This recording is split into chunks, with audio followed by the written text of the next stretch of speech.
Our guest tonight is General James Grundy, known as Cold Cat Jim by the men who flew with him for his daring in the face of danger. The sun comes up in the east, which means the Arab terrorists have access to it before we do. And we have discovered they can do things to it which would be very harmful to us. In the Bible, it is made very clear that it is possible to stop the sun in the sky. Since those people are consorting with Satan over there in the desert, it is clearly possible they might try to do that. And our intelligence services confirm that is exactly what they're trying to do. Yes, to stop the sun in the sky over there. To deny us our God-given right to enjoy a proper American dawn at least once a day. The impact of such an act on our national agriculture, on tourism, and on the cost of gas and electricity is unimaginable, and it can only be called the most cruel and cowardly form of terrorism. What the media won't tell you is the only thing preventing them from doing that is a program called Codename Sunscreen, which uses certain secret technology authorized by the president, using powers he would not have had without the passing of the World Patriot Act. If you saw the sun come up today, you can thank President George W. Bush. And if you're one of those knee-jerk liberal Bush haters, then you do not deserve even to have the sun, and you should have to live in eternal darkness.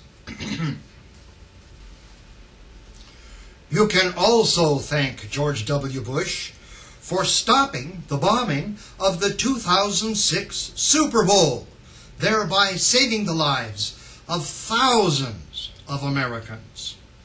Nobody heard a word about that, and thank God.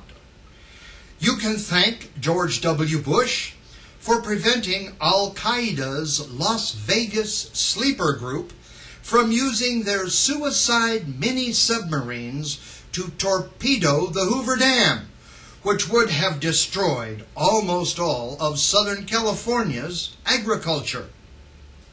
You can also thank George W. Bush for using Air Force tanker jets to secretly spray vaccines into the clouds to save thousands, perhaps millions of us, from the weaponized plagues of Iran, which terrorists in Korea were seeding into our jet stream and spreading all across our country.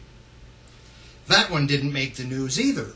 And fortunately, can you imagine the panic if people had known the truth about that? George W. Bush has already saved the world, and not just once, many times, and he's prepared to do it again and again. Who could possibly rise to the standard this man has set? The only hope we have of guaranteeing our children another dawn and of the survival of American life as we know it is to repeal the 22nd Amendment and re-elect George W. Bush.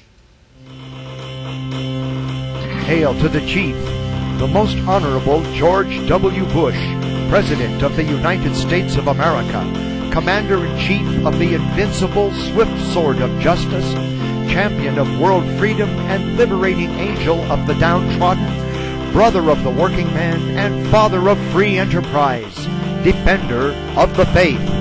Hail to the Chief!